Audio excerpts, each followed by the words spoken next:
সকালে রাজধানীর সেগুনবাগিচায় দুদক কার্যালয়ে দুর্নীতি বিরোধী কার্যক্রম আরও জোরদার করতে দুর্নীতি দমন কমিশন ও ট্রান্সপারেন্সি ইন্টারন্যাশনাল বাংলাদেশ ৫ বছর মেয়াদী সমঝোতা সই হয়। পূর্বের ধারাবাহিকতায় পঞ্চমবারের মতো আমরা ৫ বছর মেয়াদী আজকে এই সমঝোতা স্মারক স্বাক্ষর হয়েছে।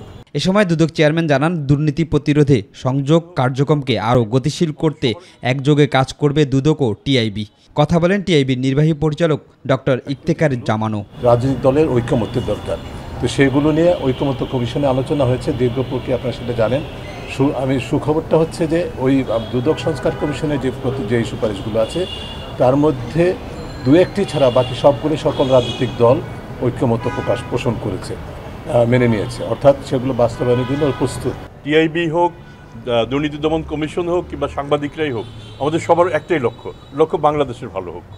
আমরা সেই বাংলাদেশের ভালো যাতে হয় সেই লক্ষ্যে আমরা একসাথে এক ডিরেকশনে যাতে কাজ করতে পারি, এটি আমাদের সবার প্রত্যাশা। এ সময় ক্ষমতাচ্যুত সাবেক প্রধানমন্ত্রী শেখ হাসিনার বিরুদ্ধে চলমান 6টি দুর্নীতির মামলার প্রসঙ্গে দুদক চেয়ারম্যান জানান, চলমান কিছু মামলার রায় আগামী নভেম্বর মাসে হওয়ার বিষয়ে আশাবাদী দুদক। সাবেক প্রধানমন্ত্রী এবং তার পরিবারবর্গ নিয়ে যে মামলা, সেই মামলার আমাদের 6টা মামলা চলমান অবস্থায় আছে এবং আমরা আশা করছি সাক্ষ্য গ্রহণ শেষে অক্টোবর শেষ দিকে কিংবা নভেম্বরের প্রথম দিকে মানে আদালত যেটাই বিবেচনাযোগ্য মনে করেন সেরকম রায় এসে যাবে বলে আমাদের প্রত্যাশা। এদিকে দুদক সংস্কারের বিষয়ে ঐকমত্য কমিশনের বৈঠকে সকল দল মোটামুটি একমত। তবে রাজনৈতিক দলের সদিচ্ছা ও মানসিকতার পরিবর্তন হলে দুদক স্বাধীনভাবে কাজ করতে পারবে বলে মনে করেন ডক্টর ইফতেখার জামান। দুদক সংস্কারের ক্ষেত্রে খুব বেশি প্রতিবন্ধকতা নেই। দুদকের যে সাংবিধানিক স্বীকৃতি এবং দুদকের নিয়োগ প্রক্রিয়ায় যে সরকারের কর্তৃত্বের বাইরে আসার বিষয়টি, এই দুটি বিষয় মূলত আছে যেগুলো,